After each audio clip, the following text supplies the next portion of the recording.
ensonga abasiraamu ziri ekisookera ddala mu byalo mwe muli eno naye bantu ba Allah ebyalo biri bubi, nsiramu ebyalo biri bubi. Fena tutebenkere tuweereze baganda baffe bano abasaddaasa emitwalo etaano tubawe surati Al-Fatiha nga tusaba Allah abaggulirewo emiryango gyajjana buli mukkiriza tebenkera. Bantu ba Allah okwerekereza si kyamu, oli neyerekereza emitwalo etaano bantu ba Allah si kyamu. Olwaliro abasajja abalwanyisa obusiraamu bakola ku seedi zaabwe kati ekikumi. kusoma aya abazikuuliza okubonabona mulimu abo abasala ne bakkirize mwebali kwerekereza bantu ba Allah bakkiriza abalungi. Sekati kwagalunga tiri twakapakira abantu bameka njagala nnyo okuba emimbali wano nga tumaliriza nga tiramu ndabe nga tibawezebwe bati nsaba kitiibwa Allah abasaasire bakadde bange abayinjibaliza ebyenfuna buli yenna ali kusaba kitiibwa Allah abasaasire mukadde wange sekati wakapakira bameka Assalamu alaikum warahmatullahi wabarakatuh. Nsaba wakitiibwa Allah anulira abisiraamu 40 tatazibakubisa nsaba wakitiibwa Allah abasaasire yakomekereza ayogera ku matini obanga ayogera ku mutini tubadde tusala watuwadde paka eri naye bonna abasafulu bagenzi dajabisi mwabasigaddewo amatini Allah ayinza okubakola yayogerako nti bwe banaba basaala basala edduwa empembayo ekiro yani ejjuma empembayo omwaka ogwo Allah abaali awo bonna bye basaba yabibakwa. Nabaddugira hadithi gyetulako mu kitabu kya Sheikh hadithi ya Bukhari Allah yagamba bakisala batugamba nti mu mwaka omulamba mulimu ekiro nga Allah sabala nga mulaba nti Allah mu mwaka omulamba mulimu ekiro naam kyebayita Laylatul Qadr omwaka omulamba mulimu ekiro nga Allah sabala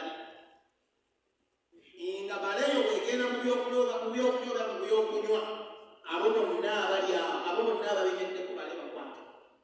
Sheikh yavuunula omulimu gw'omukozi alhamdulillah alamin Allah nawe tumusiba okwagala nebaza Sekamajidu imaamu waffe tulebale nnyo omulimu gwe tukozeemu ebitwali twagala nga buli jjuma wano babalawo enkyukakyuka nyanendiza sekatwale tunashukuru omuntu ateebaza abantu tiyeebala Katonda nsooka okubeebaza mwe abakutte ekigambo ekigumiikiriza nemugumiikiriza okutuusa ku ssaawa eno. Basebo si ffe tubasinga amaanyi, si ffe tubasinga obugagga, si ffe tubasinga okutegeera, wabula tuli baweereza bammwe. N'olw'ensonga emukkirize tuteeke mukono ku muddo, mukono ebiri muddo esinga mukono eno nga tebanakwawula mu disitulikiti zonna zonna kuno batukola nga tukola ekintu kimu. Mmaliriza ebigambo byange nga sirina bigambo bingi. Tukkiriza okuwabulwa, tukkiriza okusomesebwa, tukkiriza okunenyezebwa, tukkiriza tukole wamu. Buli kye tuleeta wano tukireeta kunyiriza mukono disitulikiti n'obusiraamu mwe mukono. Basebo nga nze mukulu w'ettwale Sheikh Hassan Kagwazaalo nsaba mukkiriza etwala obubi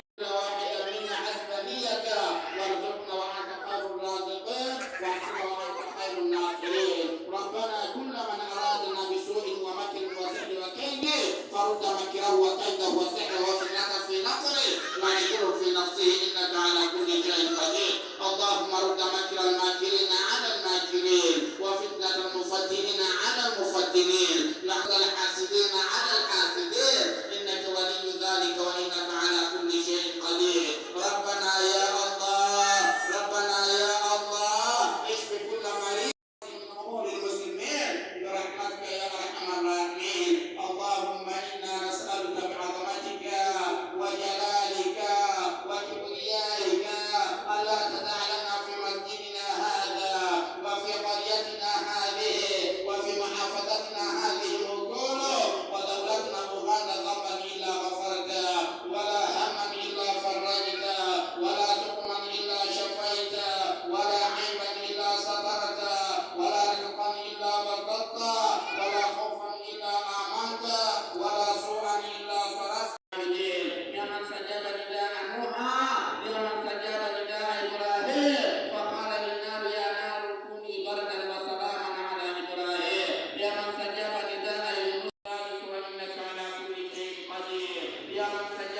wakitiibwa Allah asaasirira abantu abali kuwaayo sente bwe ziba ziri ku ssimu musira ssente b'omuzigiti gw'amasigidi atik beebaza abasiraamu abaza okusala jjuma olwaleero yakomekezawo omwaka gwaffe 2023 nga tugenda kuyingira 2024 Allah basobosezza okujja okusaala olw'omukigo esinga okwagala nenze mbakubiriza nti guno omwaka guweddeko si kuva buvumi kuba tomanya Allah akutaasizza abantu babalamu olwa bafiiriddwa Allah basaasire naye twebaza Allah abaliwo abalamu Allah atuyisira mu mwaka tuli balamu n'abantu baffe abaafa Allah basaasire olw'ekimuli ekirungi nembakubiriza nti lubanga bayigira omwaka babeerenga basanyukira waka babeerenga bakakkamu kubanga Nigeria mwagirabye abatujo bagikubye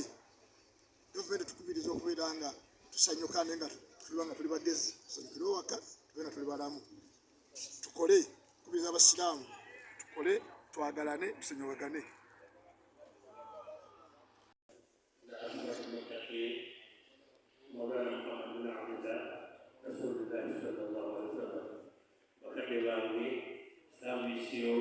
subhanahu wa ta'ala omwaka gwe bayise okuggwako tugumaleko bulungi n'okuyingira tuguyingire na mirembe obaka mubeewo nga mumanya nti obulwadde ate mbu butandise luno COVID-19 ono ayinza okuba covid oba 2000 bikola bitya naye nga naye akoze atya muleme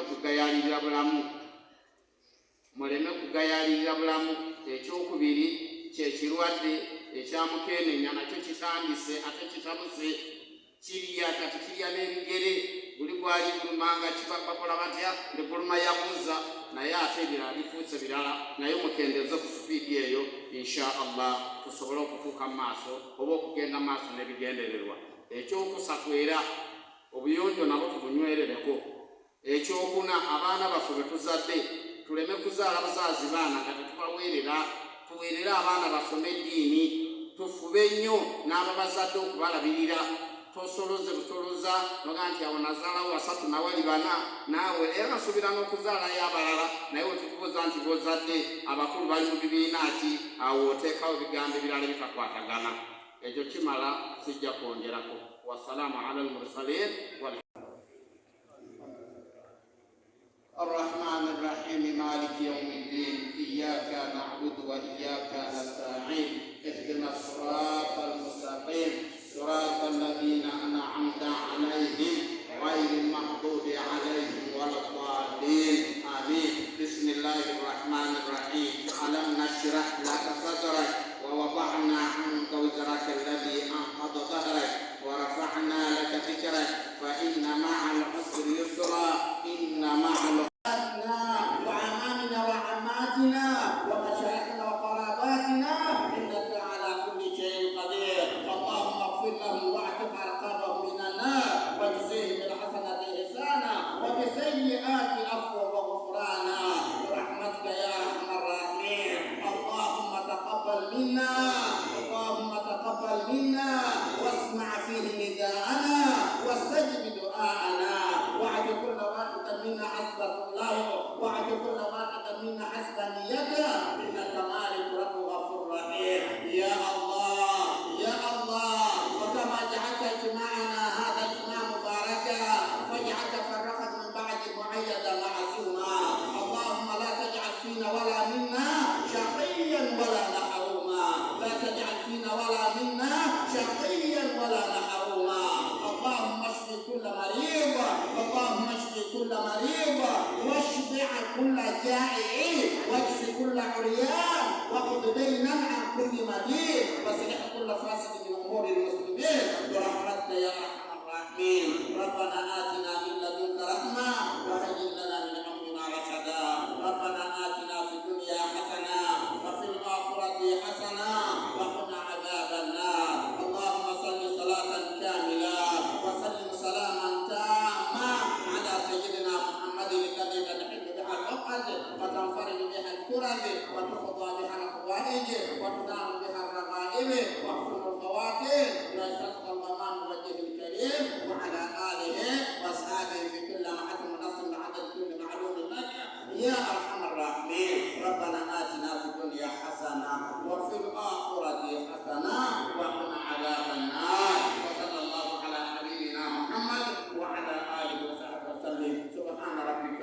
رب العزة عما يصفون وسلام على المرسلين. الحمد لله رب العالمين الرحمن الرحيم مالك يوم الدين ثم الصلاة والسلام على رسول الله صلى الله عليه وسلم.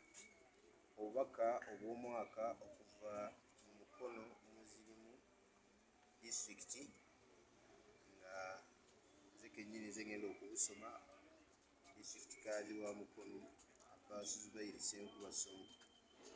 Okusooka kwa byonna abantu baffe ab'ebitiibwa, omwaka bwe guggwako wabeerawo ebintu bingi ebibeerawo mu mwaka, naye kitegeeza nti obulamu bw'omuntu Katonda abukendezezzaako. Abadde alina emyaka ebiri kiba kitegeeza osigazza omwaka gumu. Abadde alina omwaka ogumu kiba kitegeeza nti tokyasigazza. Okusembera okumpi ne Katonda wo kitegeeza nti kusembedde nnyo, obuzaayo kimu kuyingira oba kusinkana Katonda wo. Kisookera ddala. Ensonga ey'okubiri, omwaka oguweddeko gwe gwa kalenda ya mukadde waffe Girigooli. Waliwo omwaka ogwa kalenda y'omwezi gwe tulaba bwe tubuwangaalirako, ogwo tetunnaba kubeera nga tugumalako era tubuzaayo emyezi egiweraawerako okubeera nga tumalako omwaka ogwaffe ogw'Obusiraamu. Naye tugamba ki?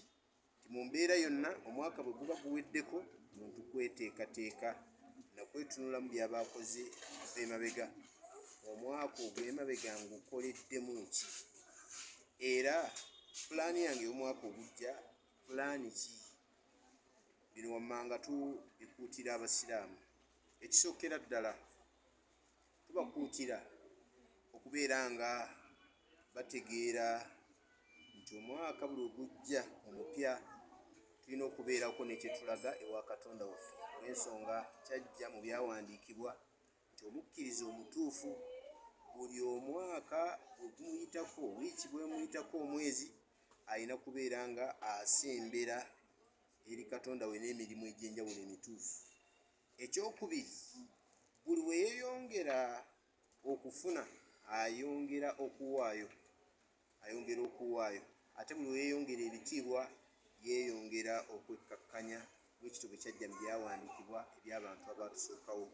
Kakati tukugamba nti beerako ne kyoteekateeka ky'ogenda okukolera mu mwaka ogujja. Ensonga ey'okubiri etuyinza okutangaaza Abasiraamu naddala ku nsonga y'omwaka guno ogugenda okubeera nga gujja, okubeera nga tutangaaza Abasiraamu okubeera abakozi. Obubaka obwo bukulu nnyo. Abantu bangi mu Basiraamu tebafaayo ku nsonga ya kukola. Okukola kuno kwe kugenda okuyamba okuteekerateekera famire n'okuteekateeka famire mu nteekateeka ennungi. Tuteekateekera tutya famire? Obusiraamu tukkiriza nti famire eteekateekwa era eteekerwateekerwa. Bwe tuba tugiteekateeka, omwana okumusomesa, okumuwa ebigwanidde, oba oteekateeka famire n'okumuyingizaamu ebigwanidde. Ate okuteekerateekera tutya famire? Okubeera ng'olekawo ebintu naawe okola, abaana bo bye banaasangawo. Era ekyo Nnabbi waffe yakitukuutira nnyo, awamu n'okubeera nti yatubuulira kye bayita tarubiya. Tarubiya y'engunjula ey'Obusiraamu, omwana okumugunjula, okumuteekateeka obulungi. Naye yagamba li an tadaa awuladaka agniya, okuteekerateekera abaana bo n'obaleka nga bagagga, nabo balina bwe banajja 10 batandike, balina entandikwa. Khayrun laka min an tadaahum, kyekisinga obulungi gy'oli okusinga okubaleka wahum yatakaffafuuna nnansi, nga bagenda basabiriza abantu. Kati message yaffe nga disitulikiti tukuutira Abasiraamu okubeera abakozi, okubeera abayiiya mu mwaka ogujja. Mu mwaka ogujja bwe tunaabeera abakozi abayiiya, tujja kgenda okumaliriza ng'oba oli awo atufunyeemu ebirungi bingi ebidda eby'Obusiraamu. Tubakuutira okwekwata ku sako ez'Obusiraamu, zibawole ensimbi. Tulina SACCOs ezimanyikiddwa, Islamic SACCOs, tuzeekwateko zibawole ensimbi mu mukole bizinensi ez'enjawulo. Tubakuutira okubeera nga abaana bammwe mubasomesa mu mwaka ogujja, ate tubakuutira okubatwala mu masomero agaffe ag'eddiini. Omwana bwe wabeera mu ssomero ly'eddiini tosobola kuviiramu awo. Ekyo tukikuutira abantu mu mwaka ogujja. So bwe bubaka obutonotono nga disitulikiti tusobola okubeera. N'ekisemberayo ddala tubakuutira okubeera obumu. Olwaleero obusiraamu oba obutunuulidde, abasiraamu emitima gisaasaanye nnyo n'okubeera nga abantu tebafaayo okukuuma bwasseruganda bwa busiraamu. Kitegeere Katonda waffe mu Kulaani ey'ekitiibwa yatukuutira okubeera obumu. Teyakomaawo kutukuutira kubeera bumu, ne nnabbi waffe n'atugamba okubeera obumu. Era nabbi n'agamba nti innama yaakulu dhiibu alghanama alqaasi, omusege gulya nnyo embuzi eyeeyawudde ku zinne waayo. Katukuutira abasiraamu obuteeyawulayawula, tubeere kimu. Ebiri eri bye balina ku kitebe ebiri mu bakulu bireme kutwawula, tubirekere bannannyini baabyo, bajja kuba nga babiggusa insha allahu taala. Subhanaka allahumma bihamdika ashhadu an la ilaha illa anta astaghfiruka wa atubu ilaika. Tweyanza kaddewa sense okukulaba